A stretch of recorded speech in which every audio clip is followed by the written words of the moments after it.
Okay, so Apocalypse of Joy. It's still Still Gaudete Sunday, and we're talking about unveiling. And I think unveiling reveals to us what is joyful about the apocalypse. It reveals the hidden truth that is otherwise kept from us in the world as it is. Yes, and what that hidden truth is, what is unveiled, is what the world is, what the world really is, and what God is, Yes. and a little bit what we are. So, what is unveiled in the world? And I want to go back to something we talked about earlier, which is, John's question. Yeah. And we talked about kind of the despair where that question comes out of before, where John says, "Are you the one?" And Jesus says, "Go and tell John what you see and hear. The blind receive their sight, the lame walk, the lepers are cleansed, the deaf hear, the dead are raised, and the poor have good news brought to them." And, we talked a little bit about about John's emotional response to that. Which is a perfectly valid response. Perfectly valid response. But I also think, this is that unveiling, that secret, that, that transformation, because this is not what John expected. So when you find joy in things that did not go the way you expect. Mm-hmm. And I think part of it, we do have to go back to last week and hope, right? That there is a hope that one day I will not be poor. One day I will be able to see all of those things. And that hope has, up till now, been unfulfilled. And so to a certain extent, the joy is that fulfillment of that hope, which is the Isaiah text, right? This is Babylonian exile. And in Babylonian exile, they're being told, you will see the glory of God and make firm the feeble knees. This is a thing which is in bad shape, but there's a promise that it will be made better. Yes. And this promise is then made incarnate. This is why we're talking about this in Advent, right? Right. It is made incarnate in the life, body, and history of Jesus, which becomes the life, body, and history of the church. Our job is to go out and fulfill hope, and that brings joy. But how we fulfill hope, and this goes back to this idea of unveiling and what is unexpected for John. I don't think what was unexpected for John was necessarily this idea of, the poor, have good news, the lame walk. Yeah. I don't think that was the part that was disappointing to John. I think what was disappointing to John was that's not the way he wanted it, right? That John expects, even now the axe is lying at the root of trees. Every tree that does not bear good fruit is cut down and thrown into the fire. His winnowing fork is in his hand. He will burn the chaff with unquenchable fire, right? So John doesn't want this 25-year-old guy, 30-year-old guy, I guess 30, wandering around in the desert. No. Healing people. John wants the finger. Come down and change everything by divine fiat. He wants cataclysm. He wants cataclysm. He wants divine retribution. He wants the axe lying at the root of the tree. Okay. Right? John wants this this world of repent or else. So is the joy in there that doesn't happen? That the axe does not come for those who deserve it because, well, who deserves it? None of us. All of us. Right. Because I'm just sort of thinking, we talked before about John's disappointment, and I think that some of his disappointment must have been because I thought they were going to break me out. It's not going to look like being released into this world. It's going to be released into another one. And I think that's where the unveiling comes in, right? You have this unveiling, this idea of, we talked about this before, healing, restoration, liberation, good news for the poor, the blind see, the lame walk, etc. I think that was not the surprise. That was what a surprise was to John, right? The surprise was not what this world was going to look like. The surprise was how it was going to happen. Right? It's unevenly applied at this moment. Well, John wanted it to happen by fire. Yeah. John wanted it to happen in this great apocalyptic winnowing fork. We're gonna, in an apocalyptic in the Old Testament sense, we're gonna smash their babies up against the rocks, and then there will be liberation. Right? It's good news. And Jesus says, and this is the part that I think is hard, even for those of us who do think, maybe the world could be a better place. Right? How do we achieve that? Jesus says, we're not going to do it that way. I'm going to do it. You know what I'm going to do? I'm going to get up, I'm going to go out in the desert, I'm going to walk around, and I'm going to touch people one person at a time. Maybe 5,000 at a time if they're all hungry, right? But I'm going to go out and I'm going to do things. This is the way that it's done. And John is probably face-to-face, retail politics, one person, even one at a time, changing hearts one at a time. And John is looking at that going, well, that's going to take forever. And he's right? not wrong. He's not, it's going to take forever, and it seems like a lot of work. Wouldn't it? It would be so much better. Maybe You're not asking for advice, God, but if you were, I would say it would be a lot faster if you lose those little lightning hands of yours and just start zapping the bad guys. Okay, but I always make the argument that the Genesis 3 story with Adam and Eve is about deciding, I know better than God, we should do it my way. Oh, yeah. And so John is doing exactly that one more time. Well, we don't know exactly what his response is. Sure. He might have gone, oh, okay, well, I'm not going to wait around for that. And God is like, just as well.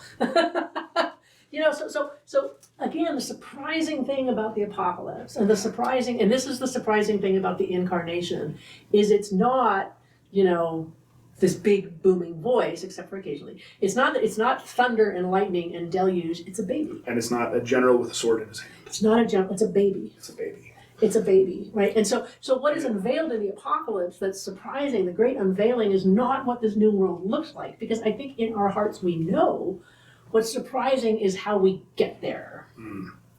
And that is, ask anyone who's been at the birth of one, they are a joy. Yes. Well. Not always, but most of the time. Congratulations. Yeah. So I think this is this idea of the unveiling, but what's interesting to me in that is it's not just that what is surprising, that what is unveiled is not just what will happen, but how will happen. But in the how, then we discover a little bit about who God is. And so that unveiling is, right, so we already talked about it, in the apocalypse unveils the, false world, false gods, those things that we love instead of God. But then it also reveals what God's power is really like. And that is, we think about, as human beings, we think about power as power over. If I can force you to do something. Oh, yeah. Right? And if I have a bigger gun than you, if I have a bigger missile than you, if I have a bigger army than you, that's power. Yeah. And power is something different. And the scene that I was thinking about this as I was reflecting about this was Schindler's List. Yeah.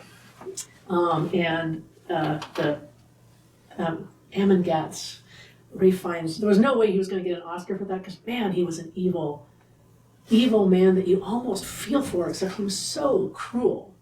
And there's like so many really brilliant scenes in that. It's just a brilliant movie. But the scene where they're, Schindler is his drinking buddy, and he's his drinking buddy because that helps him save people. Yeah.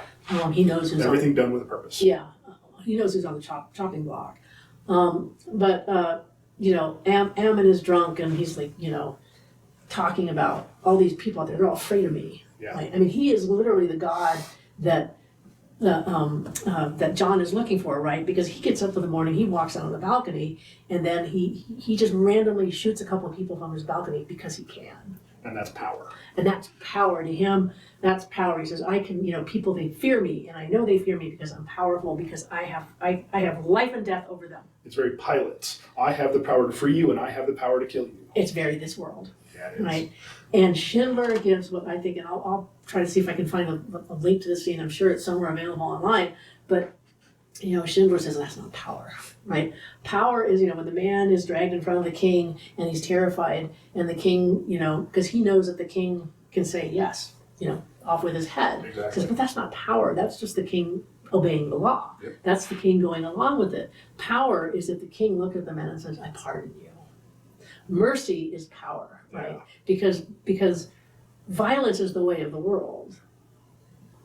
Mercy is something that's more powerful than violence. And I think this is something that, you can talk about, different social movements in this country, but this idea, that turning the other cheek, that is powerful.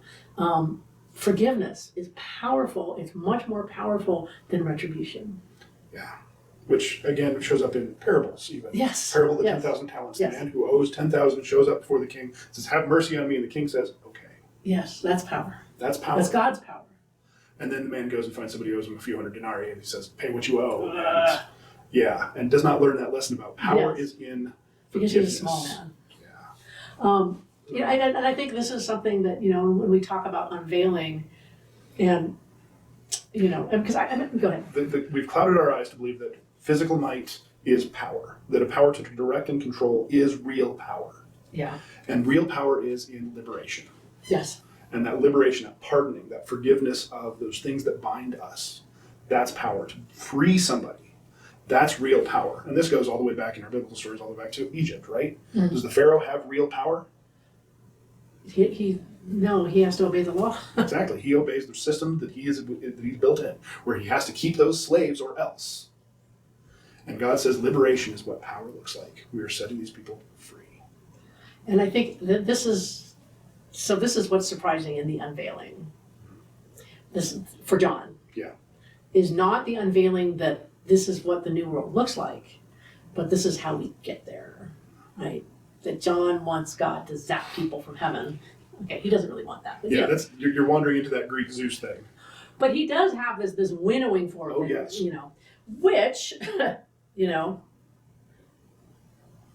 I'm just trying to look, you know, that so God, I mean, I can say other stuff about the power and stuff, but I think I did have some, there it is, that there is a sense in which we could say that maybe there is a little bit of winnowing, and I did have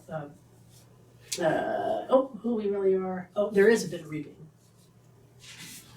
Because there are, I mean, this is in the apocalypse, maybe not necessarily in these texts, although maybe there is. You know, there's a difference between impatient that demands, you know, and maybe we're going to start wandering into James now. But there are, the winnowing is people who will continue to choose this world, who will continue to choose the old world of power. Even once the veil is taken away and you can see where true power is, you say, yeah, I still want this one. Yeah, even when they see this carpenter wandering in the desert, and he walks up to them, and they're like, yeah, no.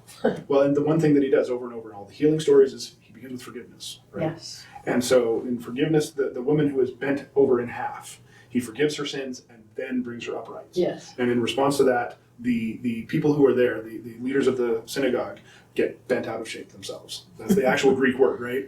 Yeah. And so there are those people who see this gift, this moment of freedom, of liberation, that power can be in forgiveness, and say, you can't forgive people's sins. Yes. That's not the way it's done. That's not what power looks like. Because like John, what they want, you know, when you think about it, right? So you think about the scales of justice, right? And the sin down, you know, knocks the scales off, right? Sure. So that there's sin here. And, you know, what John wants. He wants retribution. He wants retribution to add weight to this side, right? You know, like that. So that's the way with punishment. Punishment. Right. And what God says is, no, I forgive. And that also balances the scales of justice. And that is not the way the world thinks. No. So, what is unveiled in the apocalypse? We reveal in the apocalypse what the new world will be like, but more importantly, it is revealed how this new world will come about, which is not by fire, but... And it's not quick. And it's not quick. It's gradual. It's face to face, one by one. It's gentle. It's sweeping. It's merciful. It's peaceful. It's just. It happens in that very slow way. And so for those of us who are somewhat of an impatient sort, that can be a bit of a hard sell.